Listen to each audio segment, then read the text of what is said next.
The auction room smelled like expensive cologne and desperation. Maya stood on the platform under blinding lights, her wrists bound with silk rope that cost more than her entire wardrobe. 40 men in tailored suits sat below, studying her like she was a painting they might purchase. Her father stood in the corner, unable to meet her eyes. 24 hours ago, she'd been a barista with student loans. Now she was collateral. The auctioneer's voice boomed.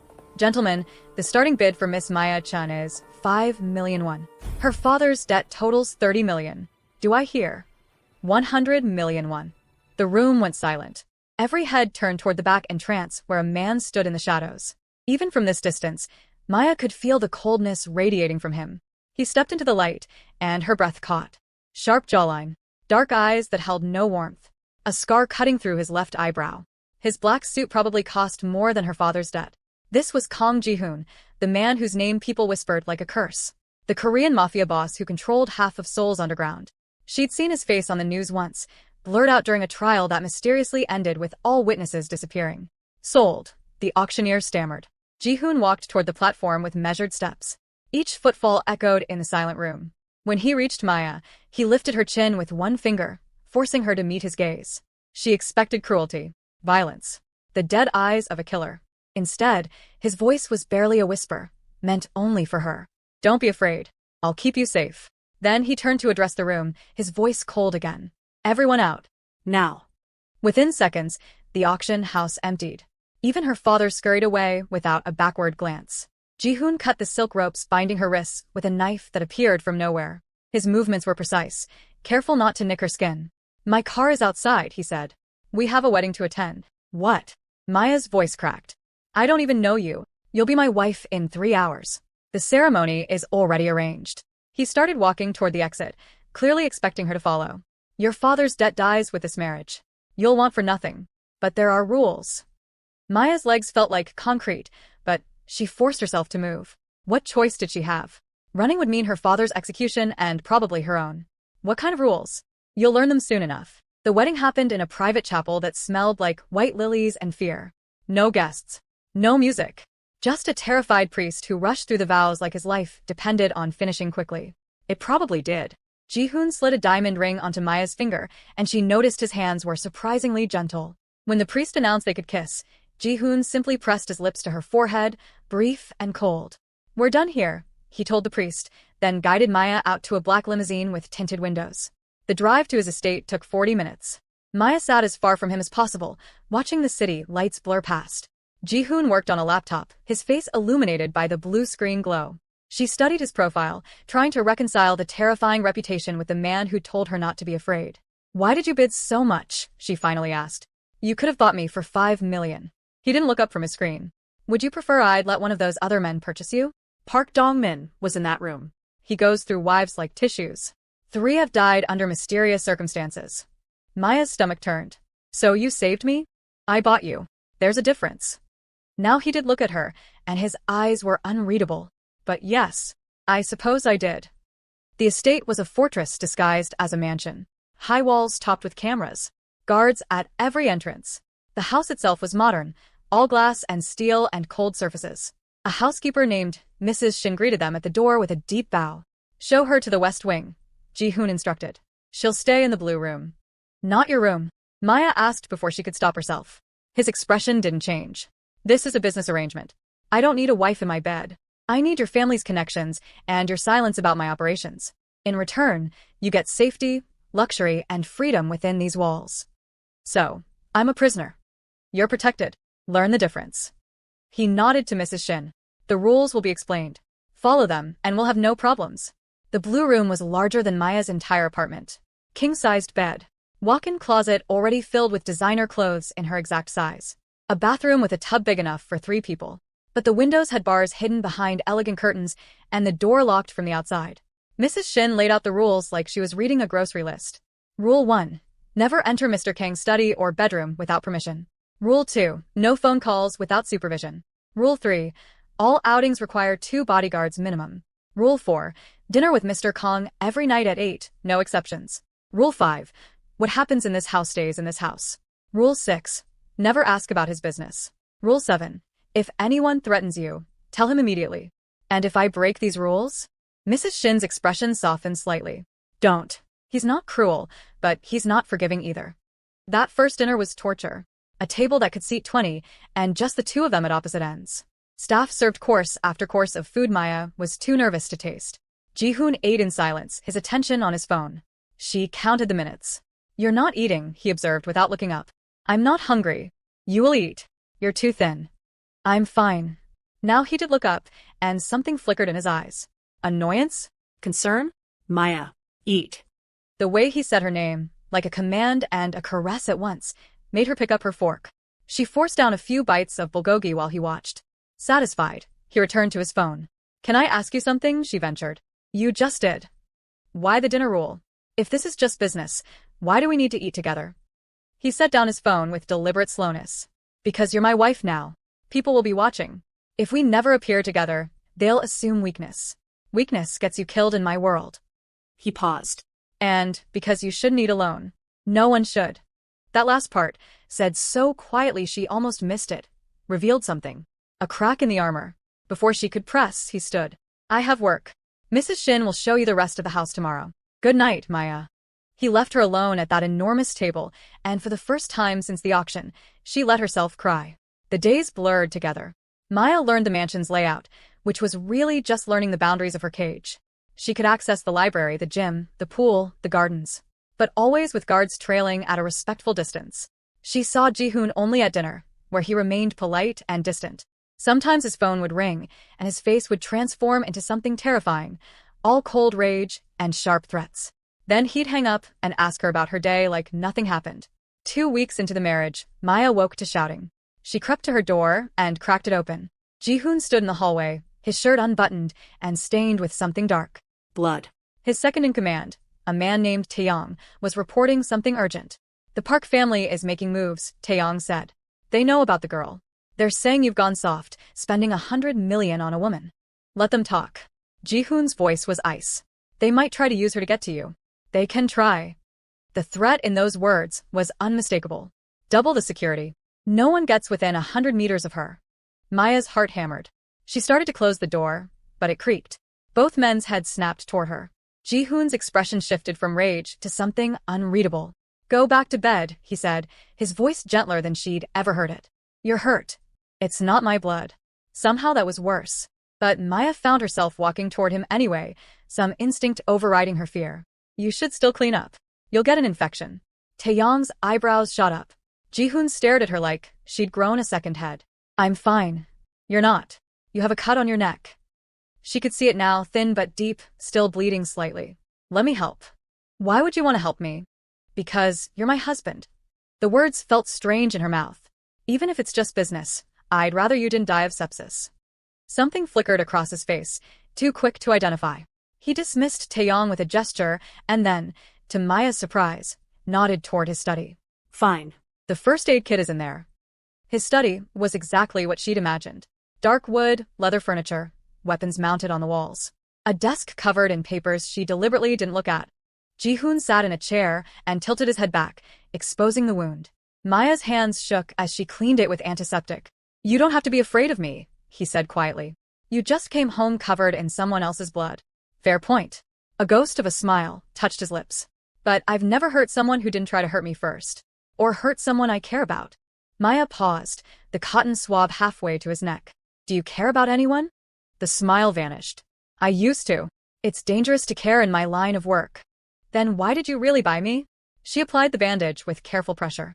And don't say business connections. My father's a gambling addict. He has no connections worth 100 million won. Ji-hoon caught her wrist, not roughly, just firmly enough to stop her movements. His thumb brushed over her pulse point, and she knew he could feel how fast her heart was racing. When he spoke, his voice was barely above a whisper. Your father didn't tell you? 5 years ago, there was a fire at a restaurant in Gangnam. You were working there waitressing.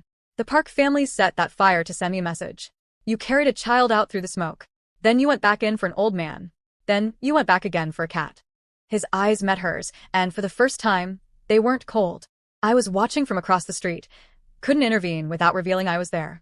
I watched you risk your life 3 times for strangers and an animal. When your father's debt came across my desk and I saw your name, I remembered.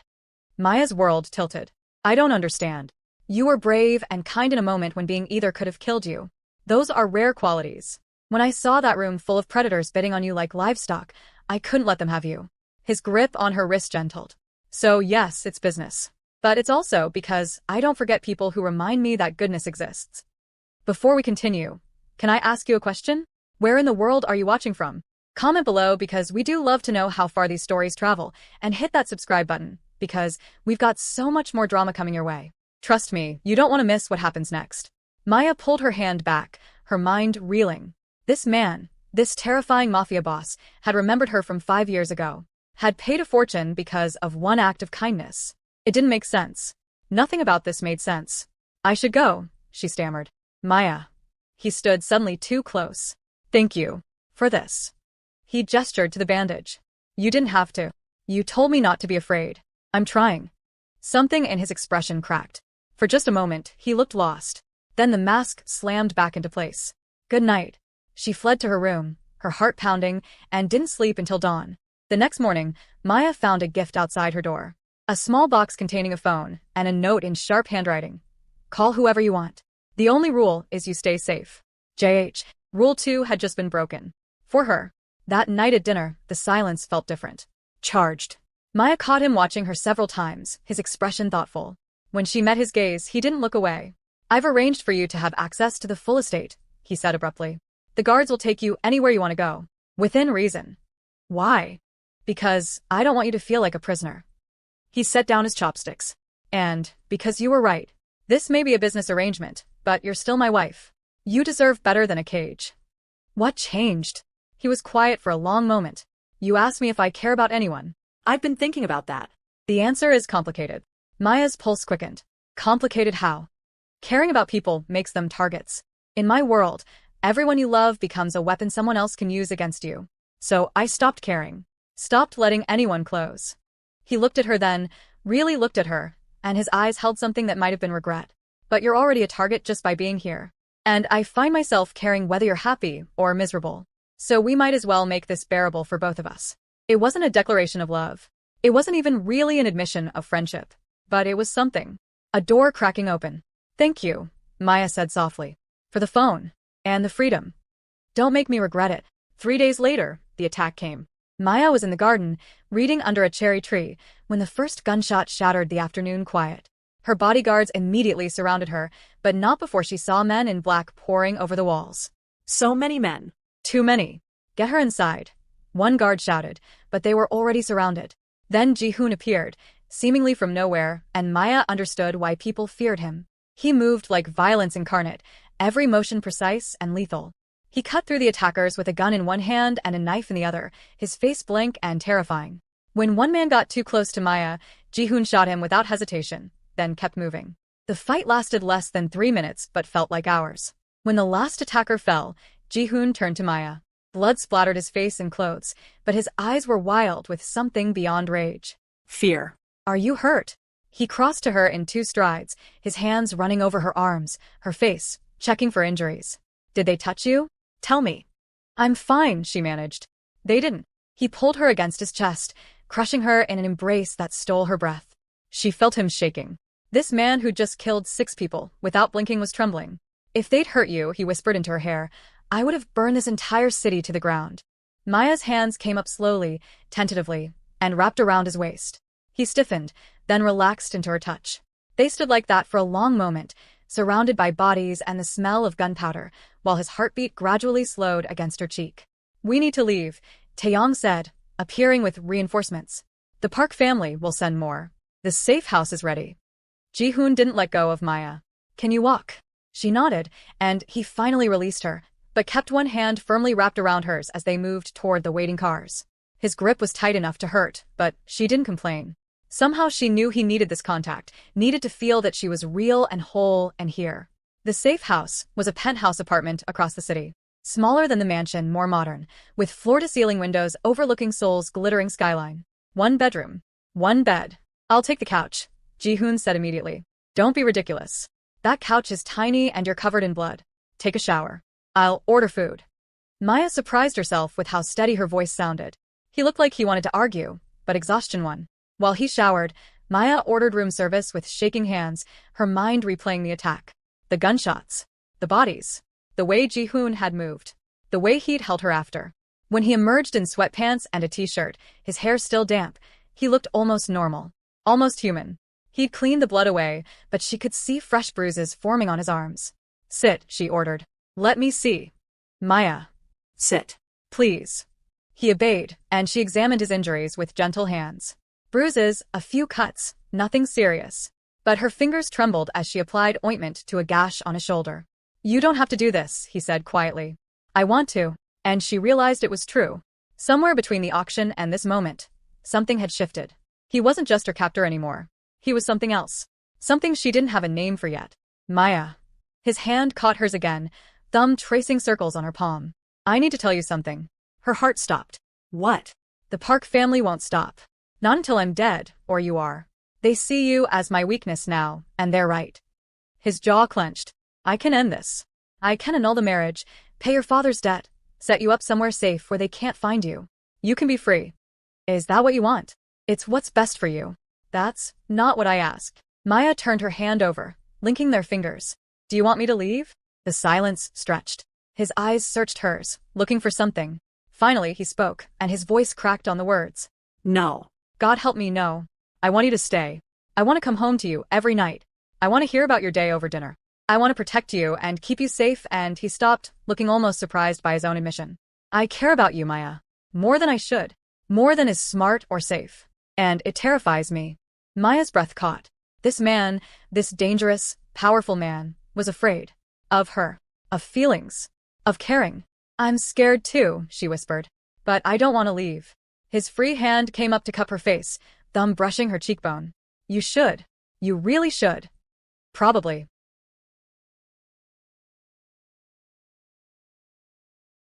Probably. She leaned into his touch. But I'm not going to. The kiss happened slowly, like they both expected the world to end if they moved too fast.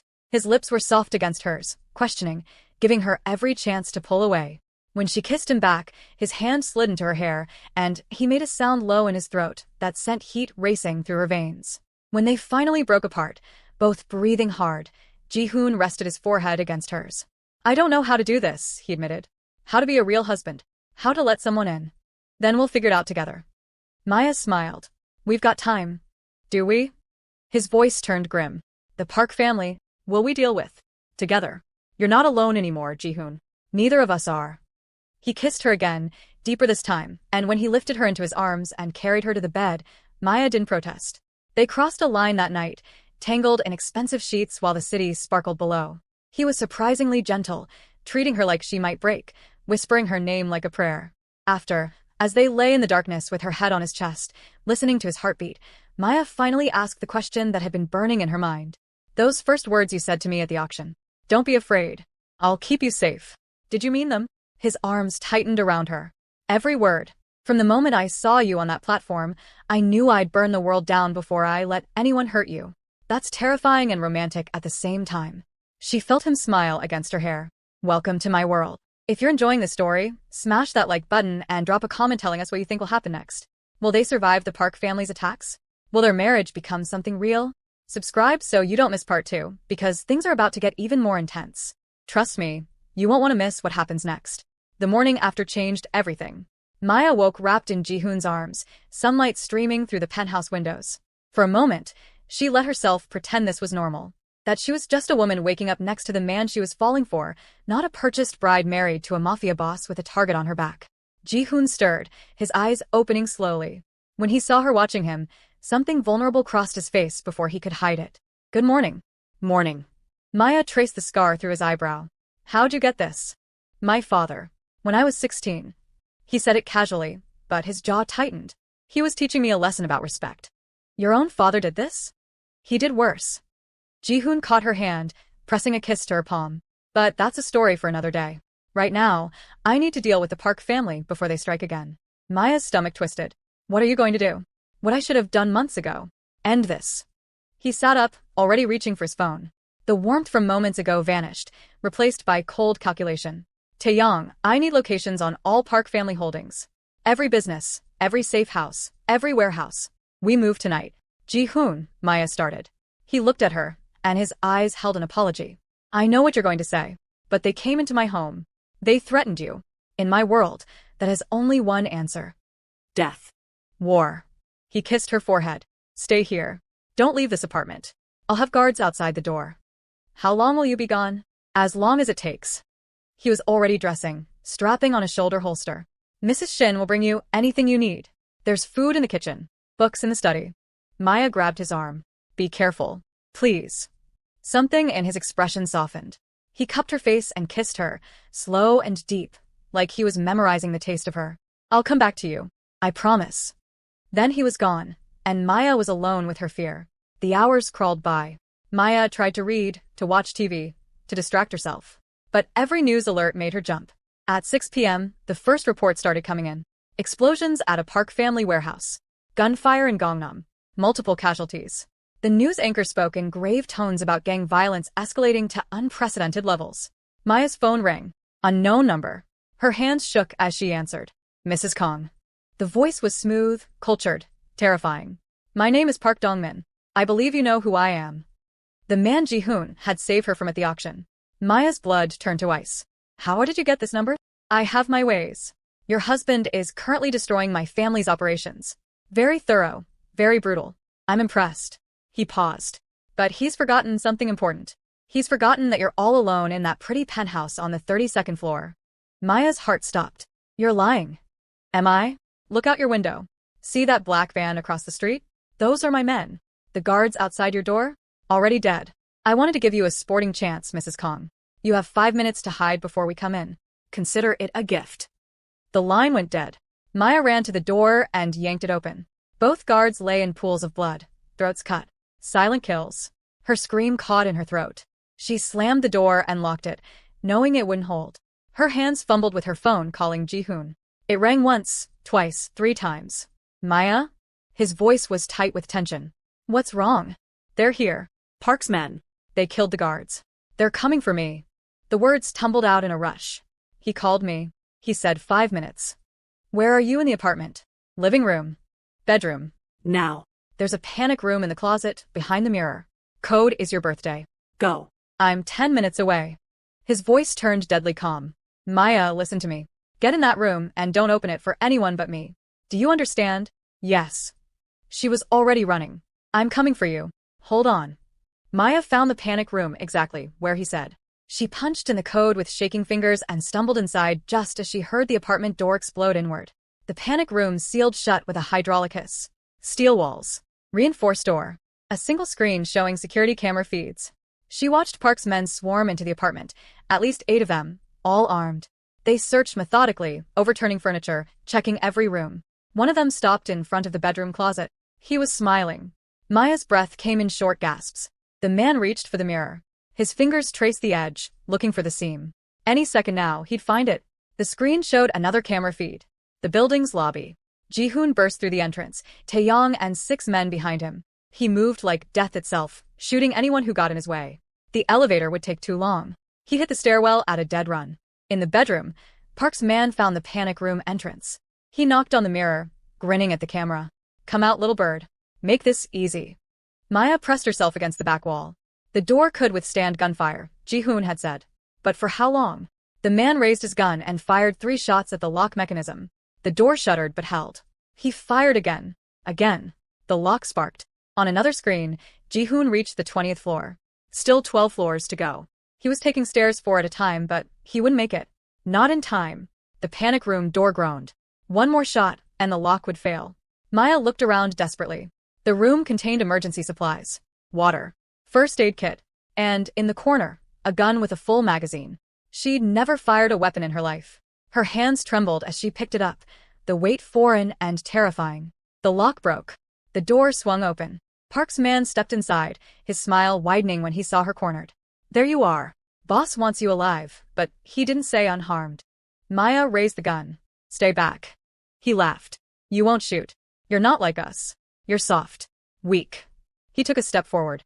Maya pulled the trigger. The recoil sent her stumbling backward, and the shot went wild, hitting the wall behind him. He lunged. She fired again. This time the bullet hit his shoulder, spinning him around. He roared in pain and fury, raising his own weapon. A third shot, not from Maya's gun. The man's head snapped back, and he crumpled. Behind him stood Ji-hoon, his face splattered with blood that wasn't his own, his eyes wild and terrifying.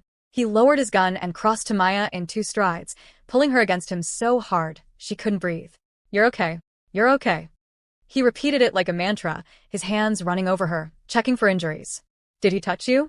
Did any of them?" "I'm fine." Maya was shaking so hard her teeth chattered. "I shot him.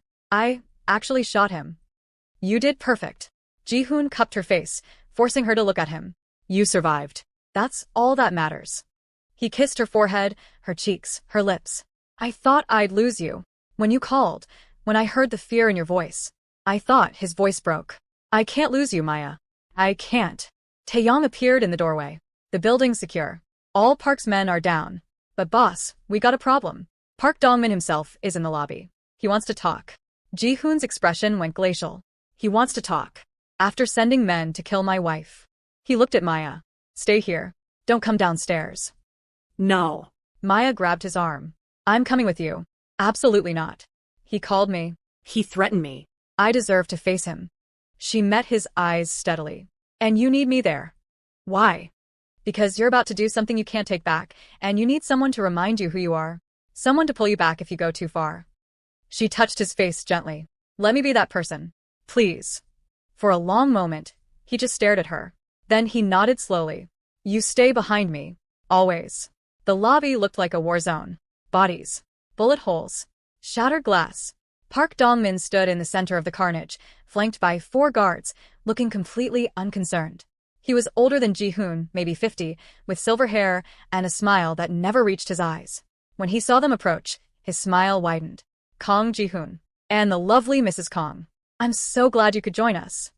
His gaze lingered on Maya. "You're even more beautiful up close. I can see why he paid so much." Ji-hoon's gun was out instantly, pressed against Park's forehead. The guards moved, but Taeyong and his men had them covered. One wrong move, and everyone would die. "Give me one reason not to paint this lobby with your brains," Ji-hoon said quietly. Park didn't flinch. "Because killing me starts a war you can't win. My family has allies. The Yakuza. The Triads. Kill me, and they'll come for you. For her." He glanced at Maya. "Is she worth that?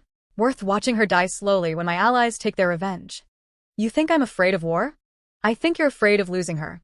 I can see it in your eyes. You love her." Park's smile turned mocking. The great Kang Ji-hoon, brought low by a woman. How poetic. Maya felt Ji-hoon's finger tighten on the trigger. She stepped forward, placing her hand on his arm. "Don't. He's not worth it. He tried to kill you. And he failed. We're both still here." She looked at Park, and something cold settled in her chest. "You said your allies would come if he kills you. But what about your own family? Your sons? Would they really go to war over you, or would they be relieved to finally take control?" Park's smile faltered. Maya pressed on. "I've been studying, learning about your world. Your eldest son hates you. Your second son has been embezzling from the family business. Your daughter married into the Yakuza against your wishes and hasn't spoken to you in 3 years. If you die, they carve up your empire and move on. No war. No revenge. Just relief." The lobby was silent. Park's face had gone pale. Ji-hoon stared at Maya like he'd never seen her before. "So here's what's going to happen," Maya continued, her voice steady. "You're going to call off your vendetta. You're going to spread the word that the Kang family is off limits. And in return, we won't destroy what's left of your operations." She stepped closer to Park, close enough to smell his expensive cologne. "Because make no mistake, if you come for us again, we won't just kill you. We'll dismantle everything you've built. Every business. Every alliance. Every shred of power and respect. We'll leave you with nothing but the memory of what you used to be. And that, Mr. Park, is so much worse than death." Park's jaw clenched. His eyes darted to Ji-hoon. "You're going to let your wife negotiate for you?" "She's not negotiating for me." Ji-hoon lowered his gun but kept it ready. "She's saving your life. I was going to kill you and deal with the consequences. She's offering you a way out. I'd take it." The moment stretched. Finally, Park nodded slowly. "Fine. "The vendetta ends. But this isn't over, Kang. Someday, somehow, I'll have my revenge." "No, you won't."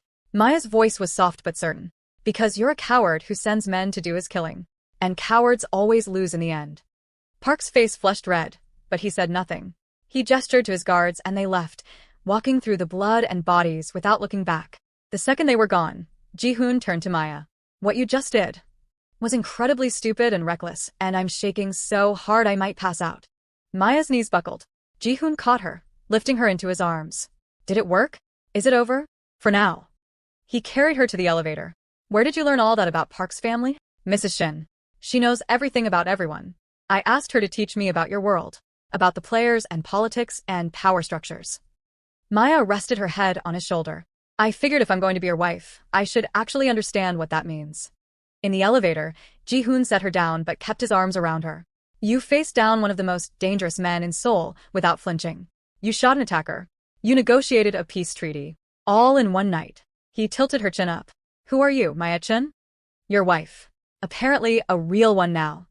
She managed a weak smile. Is that okay? His answer was a kiss that stole her breath and made her forget about the blood and fear and death.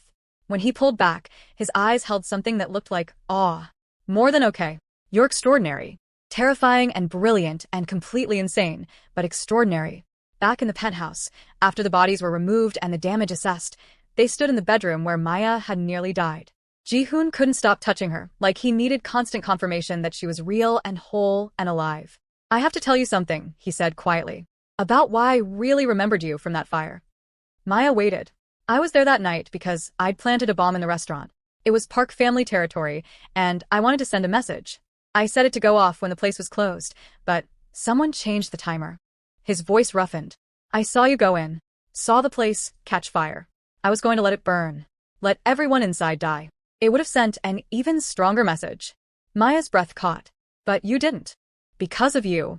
Because I watched you save that child, then go back for more. I called the fire department. Sent in my men to help evacuate. Changed my entire plan because you reminded me that innocent people were going to die for my war. He looked at her with raw honesty.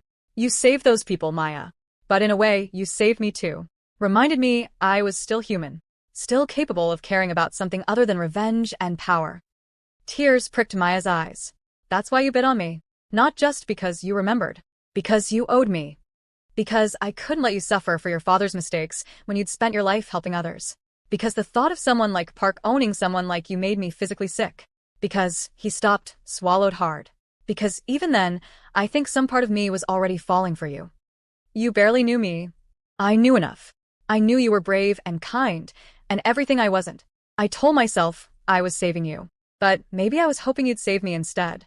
Maya pulled him down for a kiss, tasting salt from tears she didn't remember crying. When they broke apart, she whispered against his lips. We save each other. That's how this works. They made love again that night, slower this time, tender. Ji-hoon worshipped every inch of her skin, whispering promises and confessions in Korean that she didn't understand but felt in her soul. After, tangled in sheets that smelled like him, Maya asked the question she'd been afraid to voice. Do you love me? He was quiet for so long she thought he wouldn't answer. Then his arms tightened around her. I didn't think I was capable of love anymore. I thought my father and this life had killed that part of me. But then you walked into my world, and everything changed.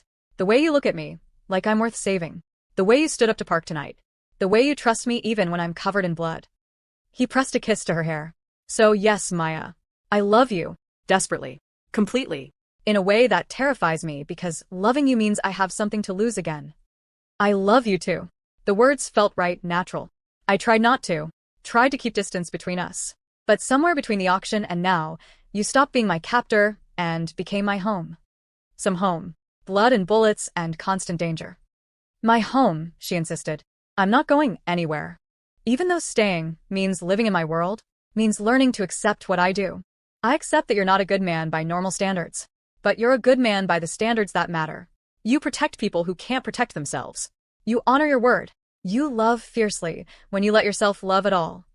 She traced the scar on his eyebrow. I see who you are, Ji-hoon. Ji-hoon. All of you. And I choose you anyway. Something in his expression cracked open. He buried his face in her neck, and she felt wetness on her skin. Her terrifying Mafia boss husband was crying. Maya held him tighter, running her fingers through his hair, whispering that it was okay, that she was here, that she wasn't leaving. When he finally pulled back, his eyes were red but clear. I need to tell you about my father, about how I became this. So he did. He told her about a childhood of violence and fear.